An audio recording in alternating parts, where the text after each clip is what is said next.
Hello and welcome back to Dukascopy TV. Now, auto recalls could be set to hit a new record high this year. In the studio to discuss this further is Claude Cellich of IUN. Claude, thank you very much for coming in today. Pleasure to be here.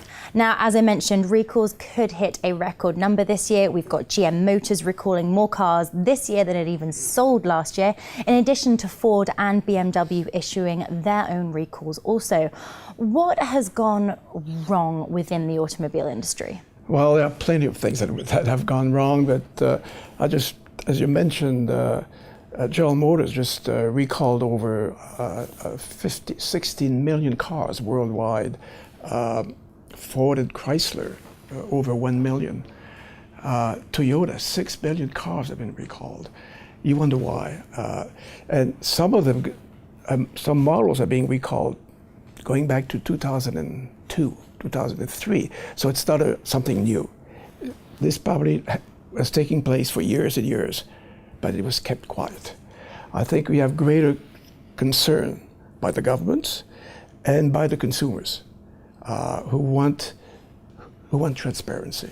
And this is why it's coming out now. Another reason is that when General Motors almost went into bankruptcy, the government stepped in, and at the time, the government started to look at the books, and they realized some of the things that were hidden. So now it's coming out. Profitability obviously plays a role here as well. Is the average consumer automobile industry less profitable than it once was? Is this what's causing manufacturers to shift to and prioritize cost over safety standards? Yes, for years and years, many companies outsourced some of their production, and they try to squeeze cost from these suppliers. Actually, an advisor to Barack Obama said that the industry, they try to save pennies, resulting in bad decisions, both economic and morally. So the suppliers, in order to get the contracts, had to squeeze their own cost.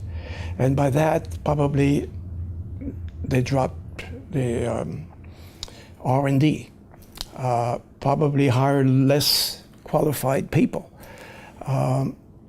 Probably they had labor conflicts. And so I think what happened is that many suppliers were pushed to the limit. And most of their suppliers were doing a good job. But all you need is a few. All you need a few that would cause problems.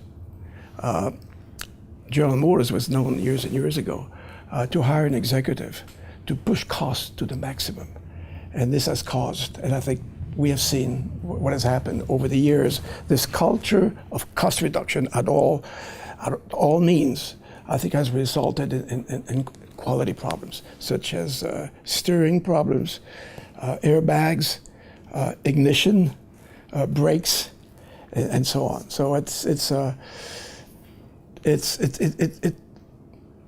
really, the industry didn't realize that by pushing the suppliers to cut cost has resulted in these quality problems. You mentioned Obama already. What role is federal government playing in terms of the accountability of manufacturers? But similarly, I also want to ask, how much blame should we also be apportioning to the suppliers themselves, really at the base levels?